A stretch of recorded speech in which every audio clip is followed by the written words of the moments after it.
Hello, welcome into the channel. This is Lunar Goddess Tarot. I'm Sarah and I'll be your intuitive guide and your reader today.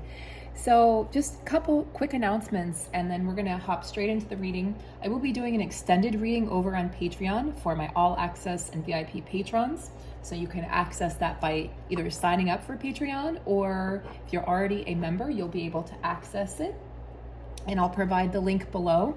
And you can just click on that and it'll take you over to the extended for this reading, and you'll find many other readings, written posts. Actually, I've just done a full moon in Aries post as well as an additional post that was channeled from a few nights ago. And it really gives good insight into the divine masculine's perspective of this journey and what they experience and why they ghost and why they disappear and why there has to be this separation. Also, the true meaning of the journey, way beyond the physical counterpart, way beyond the physical intimacy, the physical connection, and the true nature, the true purpose, which the feminine is delving more and more into on her journey. And so many of you have reached out and told me all about your individual journeys. Also, to tap into that really quickly, one of the things that I've noticed, it's not a physical symptom, but what's happening right now as we approach this eclipse season is some cleaning and clearing out. So you might be cleaning and clearing out your space right now. I know that since I had to evacuate for the hurricane and I came back, luckily we were spared by city. Others were not so fortunate. And I came back, and of course I had to set everything back up, and I had to get the furniture back where it was, get the kitties reacclimated, which is still a little bit of a challenge. And I found myself doing spring cleaning. I've been going through boxes and throwing stuff away, going through pictures, finally getting around to framing photographs and artwork that I had bought, like 10, 15 years ago. And and fixing jewelry, necklaces that have been broken, finally getting around to doing all of this. And it feels really good. And it's a way to pour into yourself. So you might be finding ways to pour into yourself right now that are feeling really good.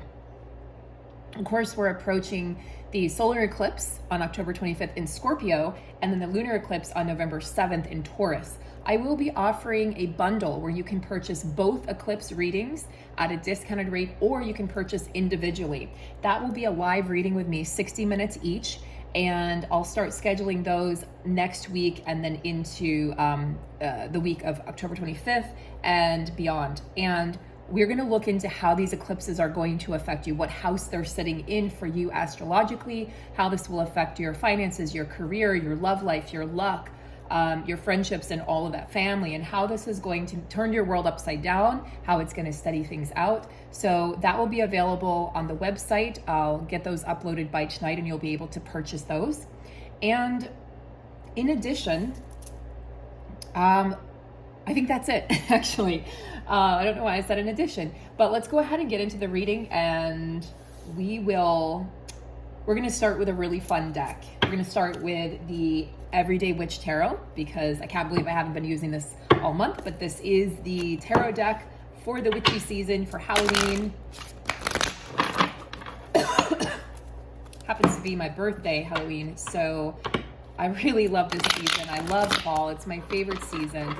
Absolute favorite season, and I really enjoy this deck. It's a lighter deck than some of the other tarot decks, and I enjoy it for that.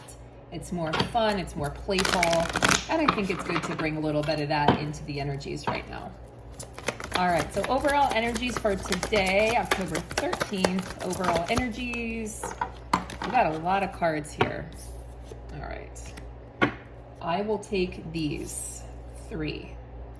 Got the Devil, which is showed up in yesterday's reading, and it's showing up in a lot of the individual personal readings.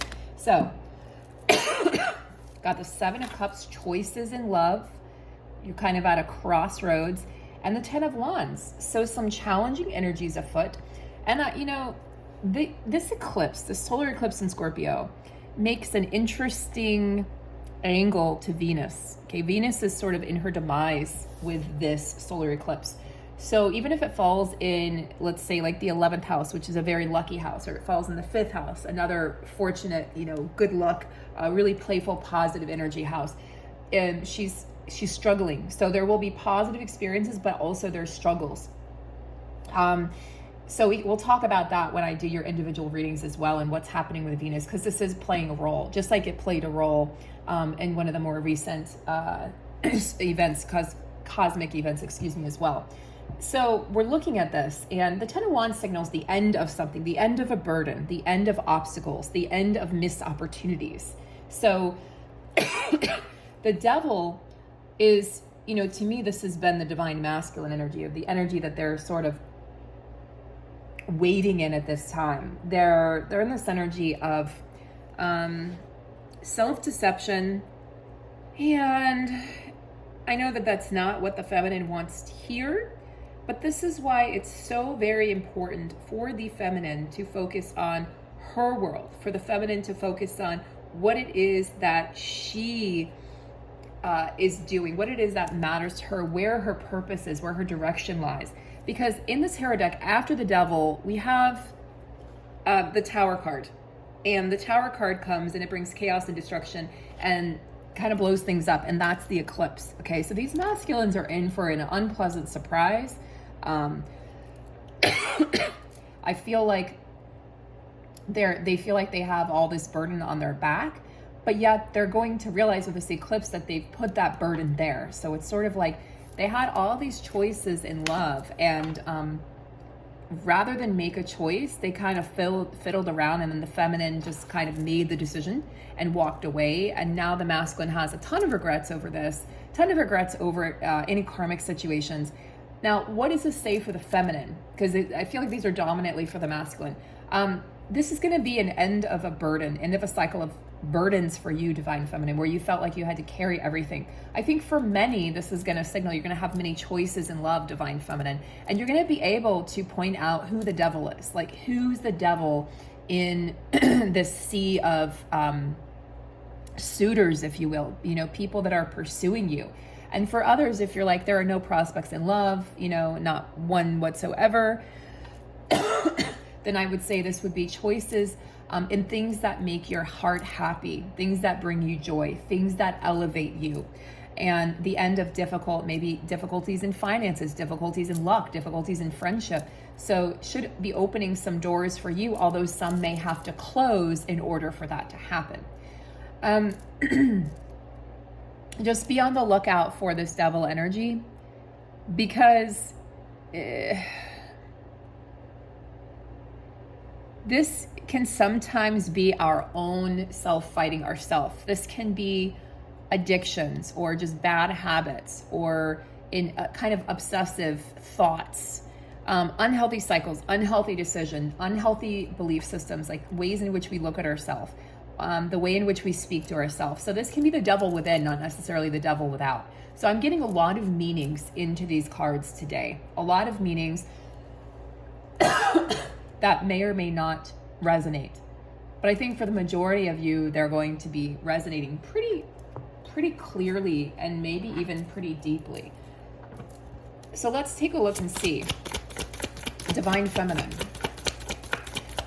And guys, I will be back to doing those readings outside, and not even readings, but videos outside. It's just been really hot here, so we're supposed to have a cooler front come through next week. I'm very much looking forward to doing that and filming outside, so I will be back to that soon. I know many of you enjoyed that style of reading, and so did I. The Magician. Okay, divine feminine, you have everything you need at your fingertips. You have the magic, the wisdom, the luck, the prosperity, the abundance, the joy. You have all of that within you, and you have all the tools that you need right in your tool belt. You can see here, the Magician is able to weave something out of nothing, like magic in thin air. The Magician follows the Fool. And then we lead into the High Priestess, the Empress, the Emperor. So this is the way of the hero, the hero's journey, which is this tarot, major arcana tarot deck. He's got the cups, the sword, the wand, and the coin, or the pentacles. So whatever you need, you can just choose and pluck it out of thin air. You don't need somebody else doing this for you. What we're going through also is the end of thinking that we need a healer, the end of thinking that we need somebody to fix us, to heal us, that we need to be healing or fixing all the time. we're done with fixing others. Now it's time for us to be done with fixing ourselves. We just need to remember our light. We need to remember where we came from. We need to remember that we are the light. We are divine beings in flesh, in human form. So this is going to be very different. Like if you do seek out a healing, it will be for the sake of pleasure, for the sake of joy, for the sake of fun. It's not going to be so serious. We are self-healers. We are learning to really create within us, and then being able to manifest that, and then manifest it outward, like manifesting it inward and then able to manifest it outward, so that we create the experiences that our soul really desires. It may not always be what we want, but we're getting what we need. This is interesting. So when we see the Seven of Wands, we see somebody defending their territory, okay? We also see somebody who's had some victory, because the Six of Wands is the card that precedes the Seven of Wands. This can be like, you feel like people are after your riches or your bounty or your job or your career or your title, or people are just out to get you. So there's some paranoia going on with the divine masculines. And I think those of you in communication would be able to identify this and be able to confirm and concur. So he's got to learn to put his wand down and relax a little bit. And it's sort of like he's at the defense, he's ready. And it's a very different energy. The feminine's in this flow. The magician energy is a flow. And then the masculine is in this energy of like, I have to protect myself. And if you look at the stature of the kitty cat there, there's a cat in every card in this deck, which obviously I love. If you know me at all, you know that I love that. And the cat, like, is even, if you look closely, that's a stature of a kitty who's scared. That's a stature of a kitty who's maybe, hissing and growling and defending his territory. So the masculine's feeling the need to defend themselves a little bit. So it makes me wonder what's going on in their lives that they feel the need to defend themselves so vehemently.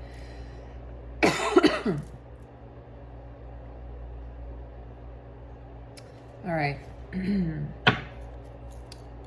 Why does the masculine feel the need to defend themselves? The Fool, because they're on the verge of a major breakthrough. But before you have a breakthrough, of course, you have the breakdown, you have the destruction. Creation breeds destruction. One of my favorite Chili Peppers lyrics and lines. And yeah, so destruction precedes, or chaos precedes the creation of something new. They feel like they're losing hold of what they had or who they were. It's a very uncomfortable feeling, and it's deeper than that. It's way deeper than being uncomfortable. It's a powerless feeling. They're out of control. And I feel like that's why the devil energy keeps on coming up, because they may be turning to vices or addictions again and seeking solace or seeking that relief and not finding that relief that they used to find.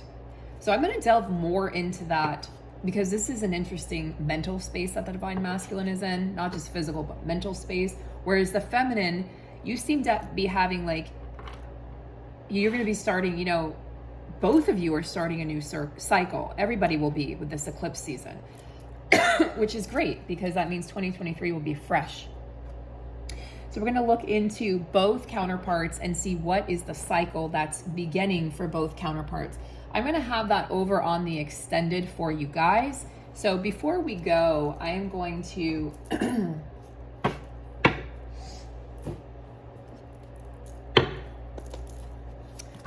pull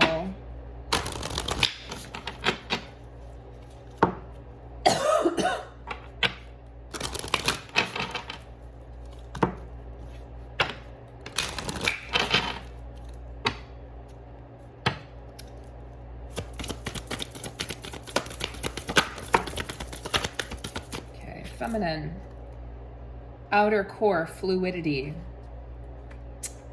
So this is a feminine energy. It's being in the flow. It's surrendering to what you're moving through without trying to force or push or pull or create or fix or mandate or any of these things. When the feminine is in her flow, this is why the feminine is able to walk away, because when she's in her flow space, she doesn't need to prove herself. She doesn't need anybody to take care of her. She doesn't need validation. Most importantly, she doesn't require validation. Which means she understands that the external is oftentimes an illusion. You could even argue and say it's always an illusion. And that what appears real actually isn't the truth. So the divine feminine is creating her queendom or kingdom. And in doing so, she's really stripped bare here. She's allowing herself to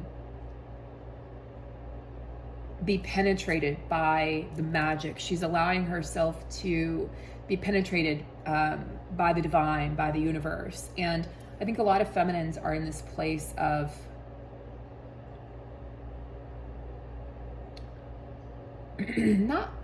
I would say like a waning interest in intimacy or sex.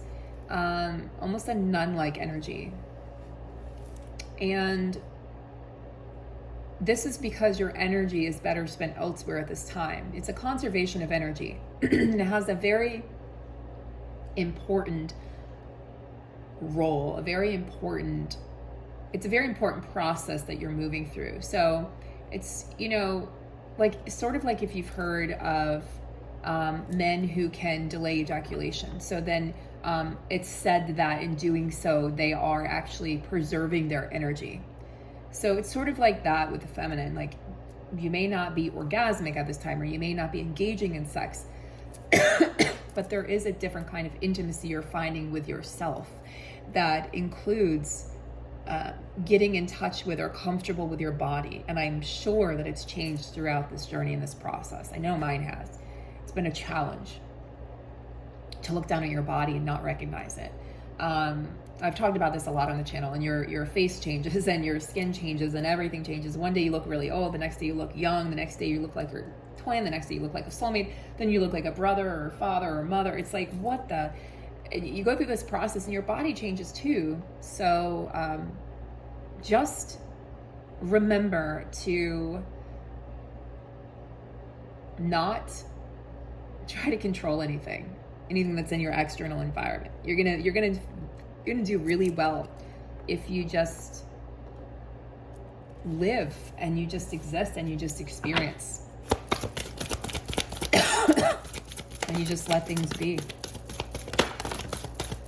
Divine masculine growth. They are there. They're going through growing pains, actually. Plants. So it's an earthy energy. It's this time period in their life where they're having to get grounded in spirituality, where they're having to bring spirituality down so that it makes sense for them, because that's how the divine masculine will give credit to spirituality. Because a lot of them consider themselves religious but not spiritual, but they're having these experiences. They started having them before they met you, and then they really accelerated when they met you, and then it might have dimmed a little bit from time to time, but where they hear you, where they feel you, they can feel your emotions, they know what you're thinking, they know what you're feeling, they know when to come, they know when the right time to come back and communicate is, they know when to hold back, and they're having these just other sensorial experiences that are making them believe that there's more out there, more to seek, more to search. But at the same time, they have to be able to apply this to their physical life. So I think the divine masculine is in this place of pondering, questioning, wondering about existence, their own existence, about the universe, about what this all means. And as you come back into their periphery and you come back into their world and their thoughts, they have a different experience. Like there is a fresh energy with the Fool card that's coming in, a fresh wave of energy coming in for both of you.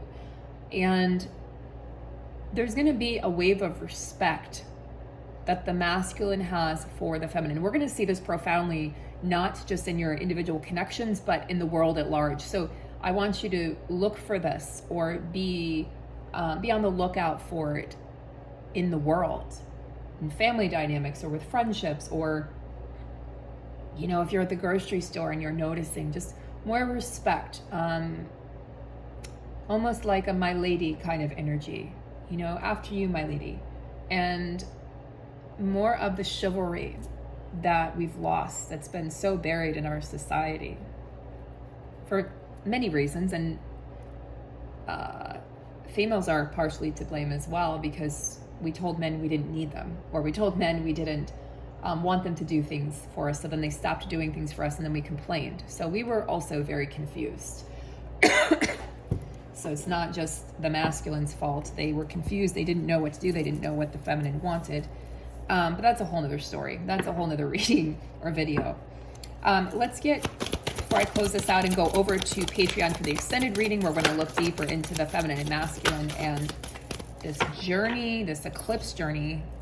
We have magic alchemy. So yeah, more magic here coming in, where there's a possibility, and then we have this earth energy again, the biome connection. There's a possibility to alchemize your connection at this time, to alchemize all of your connections, to alchemize the connection with yourself, the connection with earth, the connection with other earthlings, the connection with the divine, and the connection that you have with how you define your role in this life, your purpose in this life. We're going to end on that note. Again, we'll go deeper in the extended reading. I'll post the link below so it's easily accessible. Lastly, I meant to mention this. I've been doing a few shorts on these, but I am working with this company. This is the only company I'm working with at this time. And this is a product I do consume myself almost every day. I try not to skip a day. Sometimes I forget. But we have, it's called Natural Shilajit. It's a natural tar-like resin. It's found in the mountains, and it's harvested for many, many, many centuries. And what you find is this high bioavailability of minerals, fulvic acid, humic acid, antioxidants. This is what Big Pharma doesn't want you to know. This is the secret. This is my favorite way to consume it rather, is the honey sticks. And I'll just chew on 1 or 2, sometimes 3 of these a day, especially before a workout or any type of physical endurance. If I'm going to be out running errands for a while, in the heat or something, I'll consume one of those. You can put that in your tea, your hot water, your coffee. It is an earthy flavor, I do like to warn you. But I will leave my link below in the description box. It's naturalshilajit.com, and my code is lunar10. You get 10% off of any of the items. If you're like, oh, I don't know if I'm going to like the flavor, start with the Nutra Honey Sticks. And if you're really brave and you're like, I don't care as long as it's good for me, go ahead and go full force, right? And go full Monty and get the Natural Shilajit. I'm going to show you what it looks like here. This is actually brand new because they just sent me new product. But we're going to have a look here. It's very thick. See? It's very thick. It kind of reminds me of molasses. I used to do blackstrap molasses to bring my iron levels up. So it kind of reminds me of that. I'll show you. See, it's like, they give you a stick to use with it because it's so thick. So you do, and it's also been a little cooler in the house here. So it will melt, it will dissolve. It just needs a hot beverage. All right, guys, so I will end on that note. Take really good care. If you have any questions about the Shilajit, just email me. I can answer them for you. And I do look forward to seeing you in the next video, and I hope to see some of you over on Patreon for the extended reading. And we will talk soon. Take good care. Have a wonderful, fantastic, relaxing weekend.